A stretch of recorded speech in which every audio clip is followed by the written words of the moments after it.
Minha irmã, meu irmão, bom dia, que Deus esteja na sua companhia nesse dia de hoje.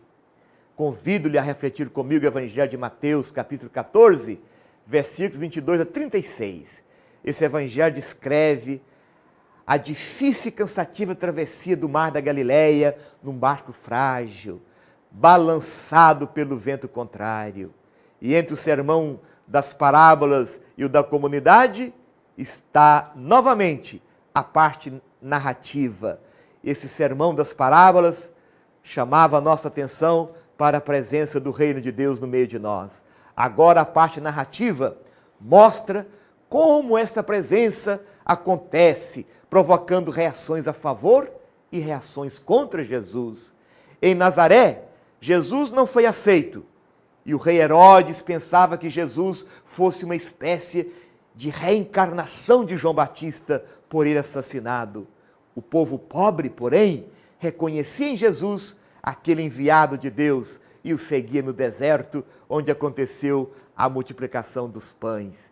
E diante da multidão dos pães e da multiplicação dos pães, Jesus despede a multidão e manda os discípulos fazer a travessia descrita nesse evangelho que nós meditamos hoje.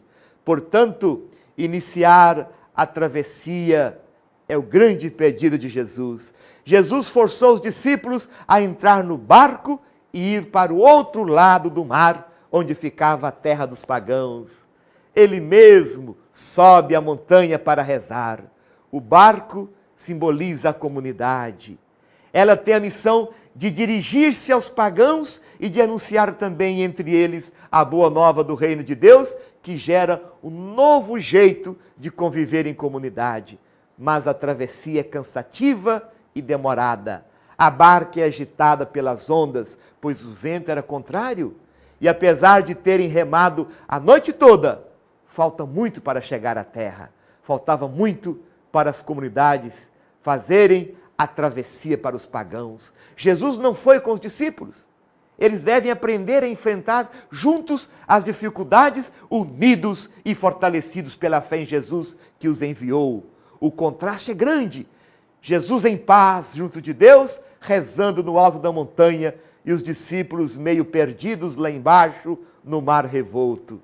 A travessia para o outro lado do lago simboliza também a difícil travessia das comunidades do fim do primeiro século e de hoje também.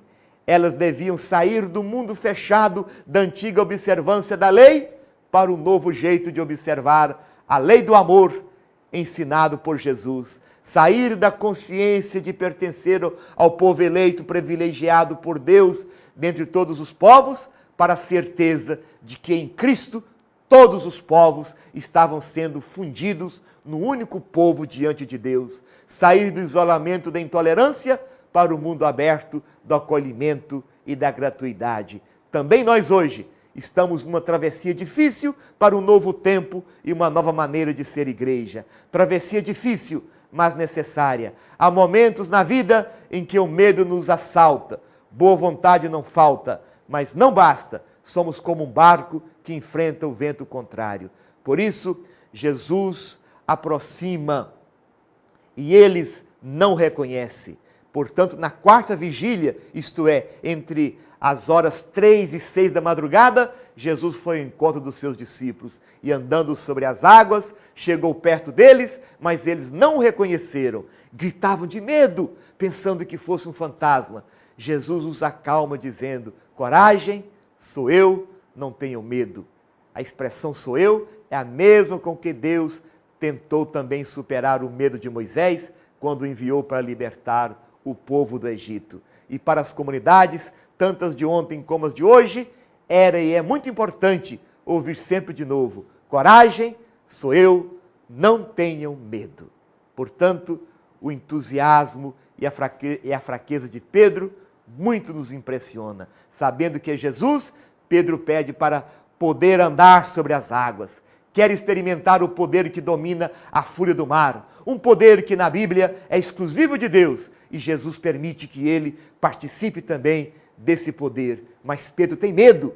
pensa que vai afundar e grita: Senhor, salva-me. Jesus o segura e o repreende. Homem fraco na fé, por que duvidastes?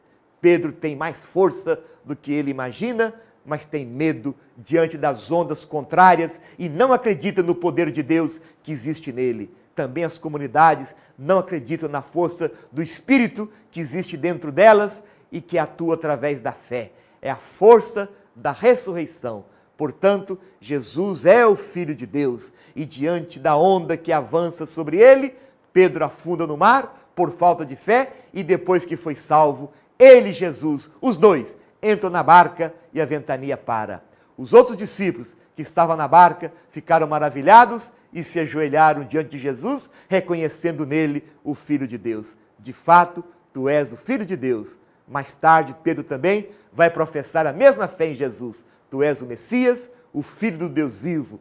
E assim Mateus sugere que não é o Pedro, que não é só Pedro que sustenta a fé dos discípulos, mas também é a fé dos discípulos que sustenta a fé de Pedro. O Senhor esteja convosco. Abençoe-vos o Deus bondoso e amigo e que essa fé sustente hoje e sempre a sua vida em Cristo Jesus, em nome do Pai e do Filho e do Espírito Santo.